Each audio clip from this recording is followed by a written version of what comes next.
ప్రభువైన యేసుక్రీస్తు నామములో హృదయపూర్వక వందనాలండి. ముందుగా ఇంత మంచి సమయాన్ని ఇచ్చిన తండ్రైన దేవునికి ప్రభువైన క్రీస్తు ద్వారా కృతజ్ఞతాస్తుతులు చెల్లిస్తున్నానండి. అందరూ బాగున్నారండి. వాక్యం చదువుకొని ప్రార్థన చేసుకున్న తర్వాత పాఠంలోనికి వెళదామండి. మత్తయి గారు రాసిన సువార్త మత్తయి గారు రాసిన సువార్త 15వ అధ్యాయం 6వ వచనం. మీరు మీ పారంపర్య ఆచారం నిమిత్తమై దేవుని వాక్యమును నిరర్ధకము చేయుచున్నారు. ప్రార్థన చేసుకున్నారు. పరలోకమందున్న మా తండ్రి, పరిశుద్ర ప్రేమగల తండ్రి, గొప్ప తండ్రి, యెహోవా తండ్రి, మీ ప్రియకుమారుడు యేసుక్రీస్తు ప్రభువు ద్వారా కృతజ్ఞతాస్తుతులు చెల్లిస్తున్నాము నాయన. ఈ కూడికంతట్లో మీరే ఉంది నడిపించండి నాయన. వాక్యం బోధించుండగా ఈ లోక సంబంధమైన జ్ఞానంతో కాకుండా మీ జ్ఞానంతో మాట్లాడే భాగ్యం దయచేస్తారని మా ప్రభువైన యేసుక్రీస్తు నామమున వేడుకుంటున్నాం తండ్రి. ఆమేన్. ప్రభువైన యేసుక్రీస్తు నామములో హృదయపూర్వక వందనాలండి. దేవుని కుమారుడు యేసుక్రీస్తు ప్రభు ఈ లోకానికి వచ్చిన తర్వాత పరలోక రాజ్యం సమీపిస్తుంది కనుక మారు మనసు పొందమని ప్రకటింప మొదలు పెట్టారు. అంశం దేవుని వాక్యం ఉన్నది ఉన్నట్టు చెబితే పగబెట్టుకుంటారా? దేవుని వాక్యం ఉన్నది ఉన్నట్టు చెబితే పగబెట్టుకుంటారా? ఇక్కడ చూడండి, దేవుడు చెబుతున్న, దేవుడు రాపించిన ఈ వాక్యము నీ బ్రతుకు, నా బ్రతుకు అందరినీ మార్చేది వాక్యం. ఈ వాక్యాన్ని ఒక వ్యక్తి ఏదైనా కానీ చేస్తూ ఉన్నప్పుడు, వాక్యము చెప్పినప్పుడు ఆ వ్యక్తి గన చేసేది సేవకుడికి తెలిసినప్పుడు, ఇప్పుడు వాక్యంలోనే వాక్యమే చెప్పినప్పుడు ఏమనుకుంటారనంటే తెలుసు కాబట్టే చెప్పారు, లేకపోతే నా గురించే చెప్పారు. ఇలా వాక్యము వచ్చింది, వాక్యం చెప్పారు, బైబిల్లో ఉంది, నా ప్రవర్తన మార్చుకుందాం అనుకోరు. అలా అనుకోరు. నా గురించే చెప్పారు, నాకే చెప్పారు. అప్పుడు నీ మనసు, నీ జీవితంలో నువ్వు చేస్తుందే వదిలిపెట్టలేవు. ఎందుకనంటే దేవుని వాక్యమే నీ దగ్గరకు వచ్చినప్పుడు, దేవుని వాక్యమే చెబుతున్నప్పుడు, నువ్వు చేసేది కరెక్ట్ కాదు అని చెబుతూ ఉన్నప్పుడు నా గురించే చెప్పారు, కావాలనే చెప్పారు అని నువ్వు అనుకుంటే మార్పు రాదిక. ఇదిగో దేవుని వాక్యం వచ్చింది, ఇదిగో ఇలా చేయకూడదంట, దేవుడు నాతోనే మాట్లాడారని నువ్వు ఎప్పుడైతే అనుకుంటావో అప్పుడే నీ మనసు మారిపోతుంది. ఇక్కడ చెబుతున్న సందర్భం చూడండి. ఇక్కడ ఏం చేస్తున్నారు వీళ్ళు? పారంపర్య ఆచారాలు. ఇలా పారంపర్య ఆచారాలు చేస్తూ ఉన్నప్పుడు ఇదిగో దేవుని వాక్యం నిరర్ధకమైద్ది, మీరు పారంపర్య ఆచారాలు చేయకూడదు అన్నప్పుడు ఆ తర్వాత మాకు ఆ సేవకుడు వద్దు.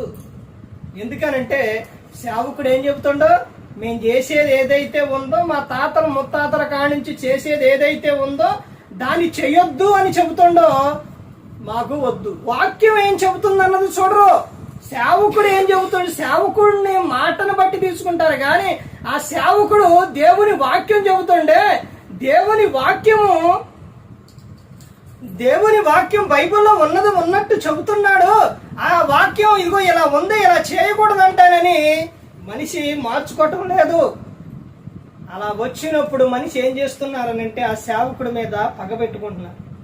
పగ అంటే ఇక మాట్లాడటం లేదు, ఇక మాకు ఈ సేవకుడు వద్దు, ఇష్టంగా చూడరిక.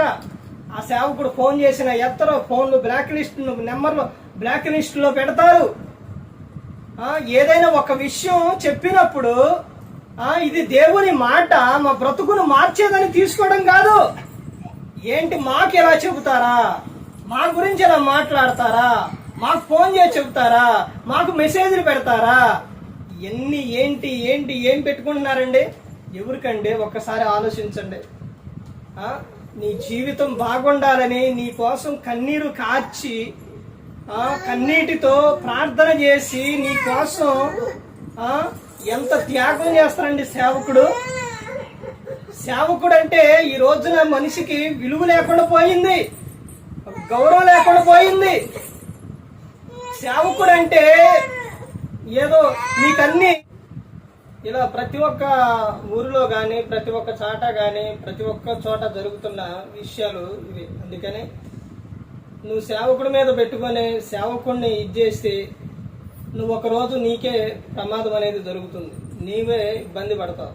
అందుకని ప్రతి ఒక్కరు కూడా గమనించుకొని ప్రతి ఒక్కరు కూడా తెలుసుకోవాలి. ఎలాగే చెబుతారులే, ఎలాగే మా ఇష్టానుసారంగా జీవిస్తామంటే ఒకనాడు నీ దగ్గరకి దేవుడు నిన్ను అడిగినప్పుడు నువ్వు అప్పుడు చెప్పడానికి అప్పుడు నీ పరిస్థితి ఎలా ఉంటుందని అంటే, అయ్యో ఒకనాడు చెప్పినప్పుడు మేము ఆయా సేవకుడిని లెక్క చేయలేదు, ఆ మాట లెక్క చేయలేదు, అసలు అతనంటే మాకు పడలేదే, ఇప్పుడు మాకు అతను చెప్పిన వాక్యాన్ని వదిలేసామే, మేము వాక్యానుసారంగా నడవలేదే, మా పరిస్థితి ఇప్పుడు ఏంటి ఎలా అయిపోయిందనే స్థితికి రాకముందే వాక్యం విని ఆ వాక్యానుసారంగా నడుచుకోవాలి.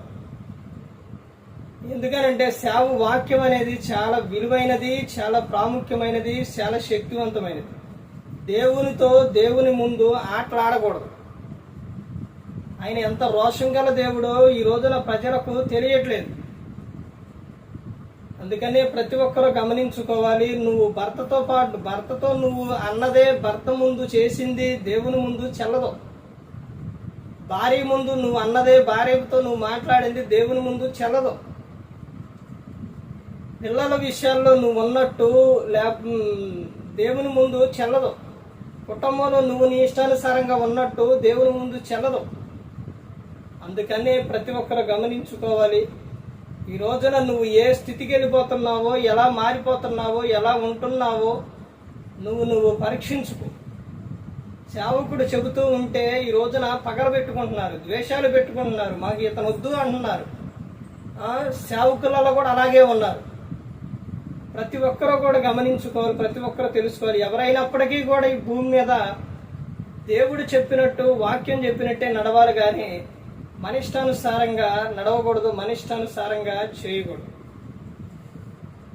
మనిషిలోని సేవకుడైనా విశ్వాసి అయినా మనిషిలో ఉన్నది ఏంటనంటే స్వార్థం, అసూయ, ఇవి ఎక్కువగా కనపడుతూ ఉన్నాయి. అది తెలియాలి అంటే నువ్వు ఒక వ్యక్తితో సహవాసం చేస్తే ఆ వ్యక్తి లక్షణాలు ఏంటో నీకు తెలిసిపోతుంది. ఇప్పుడు భార్యాభర్త మధ్య మొదట్లో వివాహం అయినప్పుడు ఎలా ఉంటుంది? ప్రేమగా ఉంటారు. అబ్బో ఒకళ్ళని విడిచి ఒకళ్ళు అసలు ఉండలేరనమాట. పోతున్న కాలంలో భర్తకు భార్య అంటే పడదు, భార్య అంటే భర్తకు పడదు. కారణం ఏంటి? ఎక్కడుంది?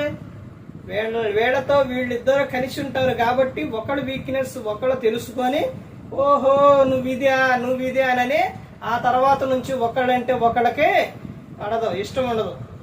అలాగే ఎవరంటైనా కానీ నువ్వు కొన్ని రోజులు వారితో సహవాసం చేస్తే, వారి వెంట ఉంటే వారి లక్షణాలేంటో వారికి తెలుస్తుంది. ఈ వ్యక్తి చాలా మంచివాడండి, చాలా మంచిదండి అని చెప్పే ముందు ఆ వ్యక్తితో కొన్ని రోజుల పాటు నువ్వు స్నేహం చెయ్యి. ఆ వ్యక్తితో కొన్ని రోజులు స్నేహం చేస్తే నీకు ఆ వ్యక్తి ఏంటో నీకు అర్థమైపోయింది.